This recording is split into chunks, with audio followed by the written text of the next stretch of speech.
All right. Now that we talk about those two games, let's talk about where these two playoff games rank, because with both of these games being blowout, it's got me thinking, where does this rank in worst blowouts in college football playoff matchups ever? And you know what? We got a lot to choose from. That's the thing. We've been doing this for 8 years, and we got a lot to choose from.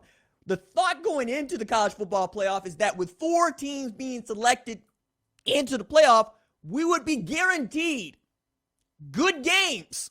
3 good games. By goodness, because the BCS was just not giving that to us, right? USC, Oklahoma, 04 anybody. You know what I mean? But that's not what we got. Instead, we got Bama over Michigan State 38-0. We got Oregon over Florida State 59-20, which, by the way, insult to injury on that one. I remember that game being decided and Urban Meyer being on the days at Ohio State. They just got done beating Alabama, which we'll talk about here in a second. And he didn't know the score. And he didn't know who won. So they told him. And my man threw his head back and laughed. He's like, whew, what a beatdown that was. Because it was. Like, we all watched it. It's the famous Jameis Winston falling back and RKO out of nowhere. Sorry. Jameis is one of my favorite college football moments, dog, because he was doing his best to try to get that ball off. We also got Clemson over Ohio State 31-0, which Clemson fans will be the first to point out. Ohio State fans will be like, hey, we'll talk about that here in a second, and we will. Clemson over Notre Dame 30-3.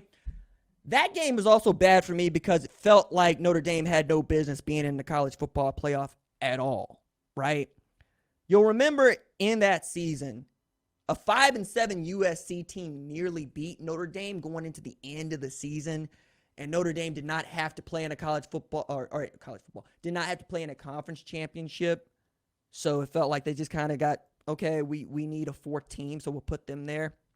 And of course, Clemson did what Clemson does. But then Clemson went and had one of the most decisive national championship wins of my lifetime against Alabama. So, there's that.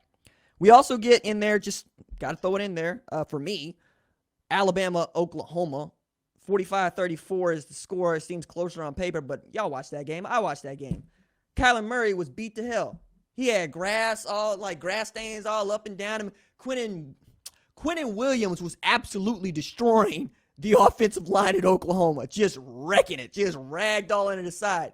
Difference is Kyler Murray finished with 300 yards passing and 100 yards rushing. What I'm saying is Kyler Murray still looked like a first-round draft pick. Does Desmond Ridder still look like a first-round draft pick to you after this game? That's the other part about this. None of these quarterbacks look like dudes you want to select in the first round. That is bonkers to me. Think about that.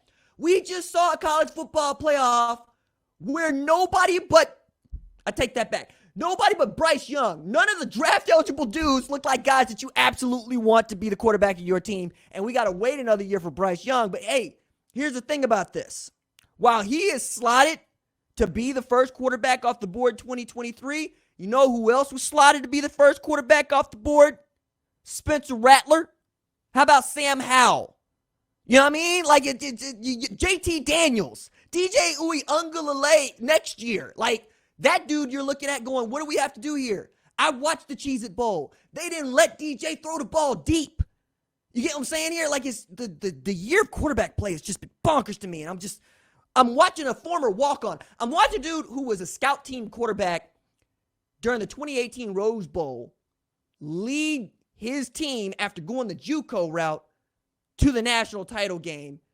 And that might be the best quarterback among the draft-eligible quarterbacks. I know somebody out here is going to throw Kenny Pickett at me, and that's fine. I'm good with that. Throw Matt Corral at me. I'm fine.